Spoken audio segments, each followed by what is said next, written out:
नमस्कार। स्वागत है आपका इंडिया गेट टीवी पर। मैं हूं अजय सेतिया। मित्रों, नीतीश कुमार का एक नया बयान सुना और यह बयान सुनकर समझ नहीं आया कि उन पर हंसा जाए या रोया जाए। नीतीश कुमार वक्त वक्त पर राजनीतिक पाला ही नहीं बदलते, विभिन्न मुद्दों पर अपनी राय भी बदलते हैं, अपनी विचारधारा के साथ खिलवाड़ भी करते हैं। वह मौका देखकर चौका मारने में एक्सपर्ट हो चुके हैं। जब भारतीय जनता पार्टी के साथ होते हैं तो आरएसएस के खिलाफ कुछ नहीं बोलते, आरएसएस के कई कामों की तारीफ करने लगते हैं। लेकिन जब भाजपा के साथ नहीं होते तो उन्हें संघ और भाजपा में सब बुराइयां नजर आने लगती हैं। अब उन्होंने जयप्रकाश नारायण की जयंती के बहाने आरएसएस पर जमकर निशाना साधा है। तो मुझे उनका वह एक इंटरव्यू याद आ गया। यह बात 2019 के लोकसभा चुनाव से पहले की है। तब उनकी बिहार में भारतीय जनता पार्टी के साथ मिलकर सरकार थी। तो एक न्यूज चैनल ने उनका एक लंबा इंटरव्यू किया और यह इंटरव्यू पटना में हुआ था। इस इंटरव्यू के दौरान 5 मिनट तक एंकर ने उनसे संघ से जुड़े हुए मुद्दों पर ही सवाल पूछे। एक बार भी उन्होंने संघ की बुराई नहीं की। अलबत्ता हर सवाल पर संघ के विस्तार, संघ की संगठनात्मक क्षमता और देश के हर कोने में संघ की शाखाओं और उनके कामों के तारीफ के पुल बांधते रहे। उन्होंने यह जरूर कहा था कि उन्होंने संघ, मार्क्स और समाजवाद का सारा लिटरेचर 23 साल की उम्र में पढ़ लिया था और यह भी बताया कि संघ का सारा लिटरेचर उन्हें गोविंदाचार्य ने उपलब्ध करवाया था। लेकिन वह कहते हैं कि वो दोनों विचारधाराओं को पढ़ने के बाद उन्हें गांधी, जेपी और लोहिया की विचारधारा ज्यादा प्रभावित की। हैरानी वाली बात यह है कि उन्होंने जिस राममनोहर लोहिया का जिक्र किया है वह लोहिया खुद 1960 के बाद संघ की विचारधारा से प्रभावित हो गए थे और संघ के कार्यक्रमों में भी जाने लगे थे और अपनी मृत्यु होने तक लोहिया संघ से प्रभावित रहे। जहां तक जेपी का सवाल है तो इसी इंटरव्यू में खुद नीतीश कुमार ने एक घटना की याद दिलाई है, जब उन्होंने कहा कि एक बार जब जयप्रकाश नारायण से चर्चा हो रही थी तो जयप्रकाश नारायण ने उन्हें बताया था कि संघ का जितना काम दिखता है वह उसके पूरे काम का 7वां हिस्सा ही है। लेकिन इस बार क्योंकि नीतीश कुमार पाला बदल चुके हैं तो उनके विचार भी बदल गए हैं। जिस जयप्रकाश नारायण ने उन्हें संघ का विहंगम दृश्य दिखाया था, उन्हीं जेपी की जयंती पर उन्होंने संघ पर तीखे प्रहार किए। नीतीश कुमार ने वहां मौजूद लोगों से पूछा कि क्या आपको मालूम है कि बापू को किसने मारा? इस पर वहां मौजूद लोगों में से कईयों ने जवाब दिया, आरएसएस। यही तो वह कहना चाहते थे और यही तो वह सुनना चाहते थे, क्योंकि अब वह कांग्रेस का समर्थन पाकर प्रधानमंत्री बनने के सपने देख रहे हैं और कांग्रेस के युवराज यानी राहुल गांधी अपनी भारत जोड़ो यात्रा में संघ विरोध का एजेंडा लेकर के आगे बढ़ रहे हैं। कांग्रेस को किसी न किसी तरह प्रभावित करना अब नीतीश कुमार की प्राथमिकता बन गया है।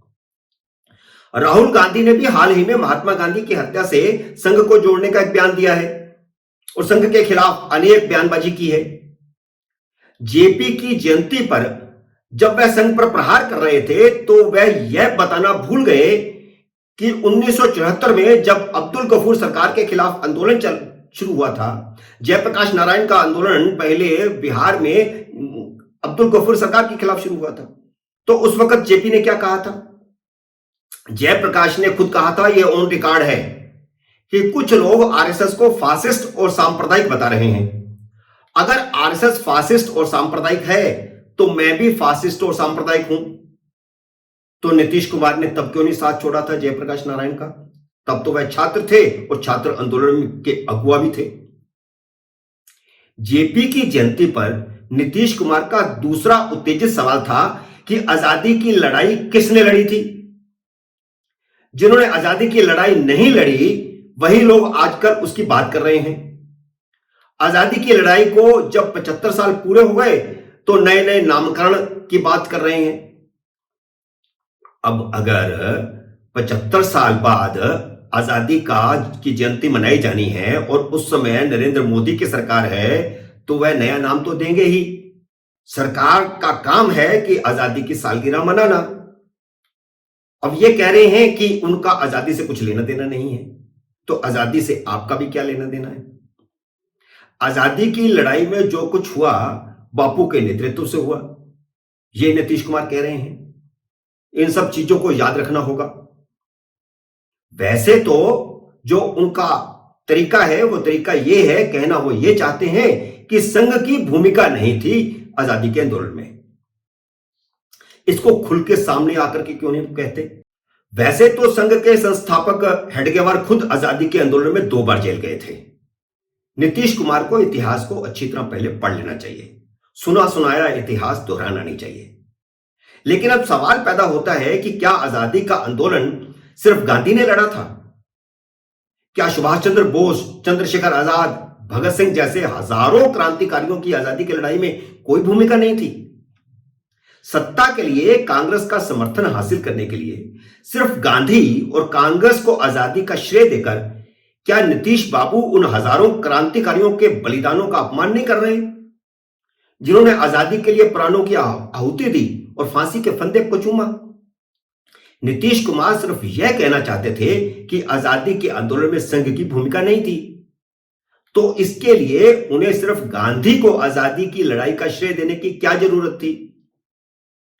गांधी की हत्या का जिक्र भी उन्होंने संघ पर प्रहार करने के लिए किया। यह सच है कि गांधी की हत्या में संघ की भूमिका बताकर संघ पर प्रतिबंध भी लगाया गया था और हत्या का मुकदमा भी चला था। संघ के कार्यकर्ताओं को बड़े पैमाने पर गिरफ्तार भी किया गया था। लेकिन अंततः हुआ क्या? कोर्ट में गांधी की हत्या में संघ पर लगा आरोप साबित नहीं हुआ और 1.5 साल बाद संघ से प्रतिबंध हटा दिया गया। हटाना पड़ा, साबित ही नहीं कर पाए कुछ। तो जनता को गुमराह करना, तथ्यहीन बातें बताना, क्या यह नीतीश कुमार की नई रणनीति है?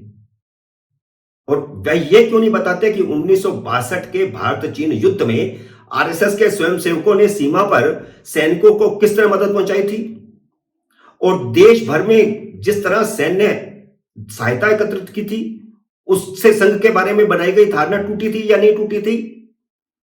और कांग्रेस के भीतर भी संघ को लेकर के मंथन हुआ था या नहीं हुआ था?